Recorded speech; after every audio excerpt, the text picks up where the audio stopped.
Well, good morning. I just want to start, first of all, by saying how much the Lieutenant Governor and I appreciate a chance to actually go somewhere. It has been a long 10 months for both of us with respect to the best part of this job, which always used to be the opportunity it gave us both to get out and about and visit people around the Commonwealth and talk to them about what they were up to and what they were doing.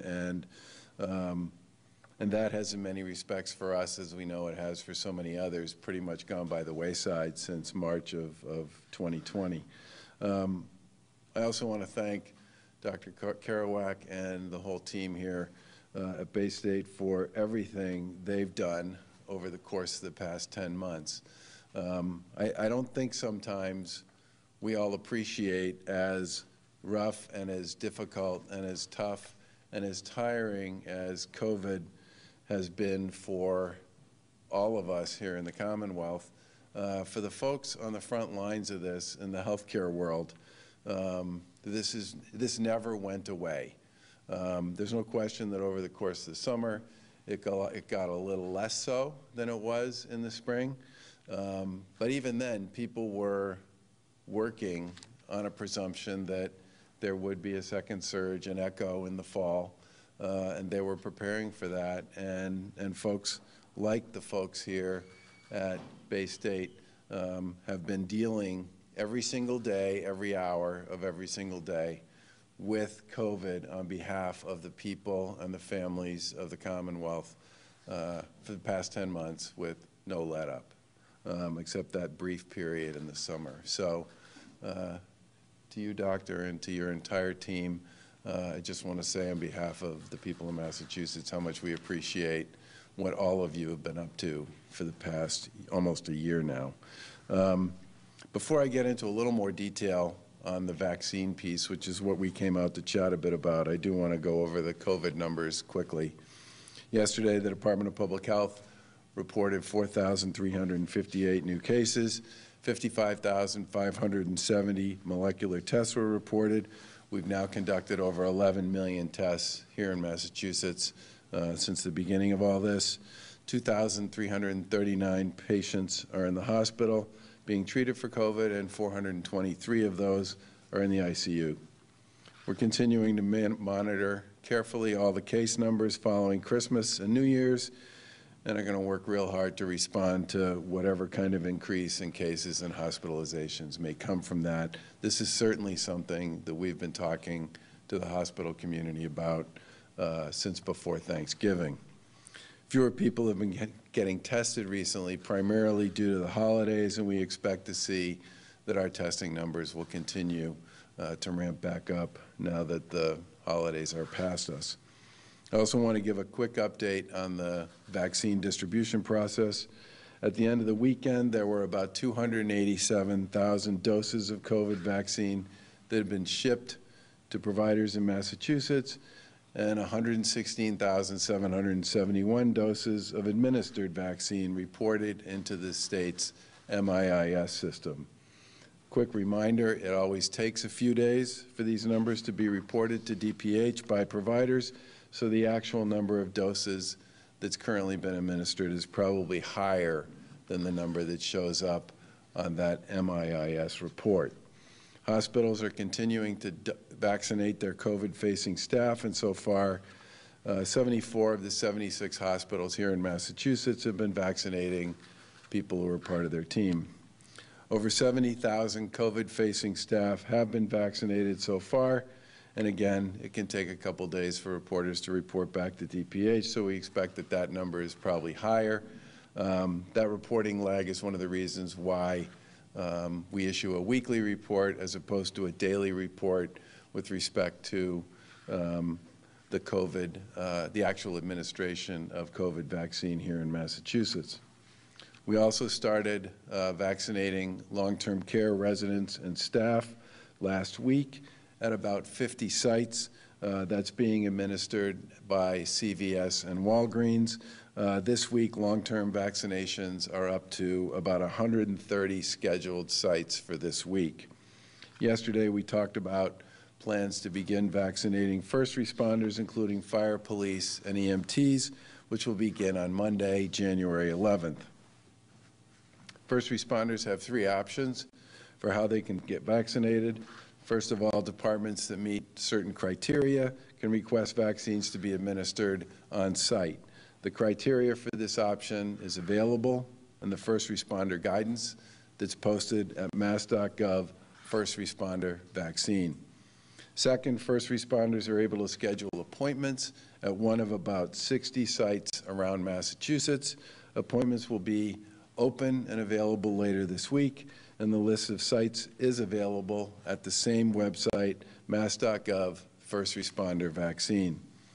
The Command Center and DPH are also working to set up mass vaccination sites that will be available for first responders and will become part of our general rollout here in Massachusetts, and we'll have more detail on those locations soon. We're obviously excited that the vaccine process has begun here in Massachusetts, and obviously making sure that we do all we can to deliver on the access based on the phases that we've established as a key part of our plan. Hospitals across the Commonwealth received the vaccine at the same time as this process rolled out, and the rolling forward process will continue as vaccine is made available by the federal government through their distribution channels. We continue to make sure that every state has access, every part of the region of the Commonwealth has access to the resources that they need to deliver on this plan.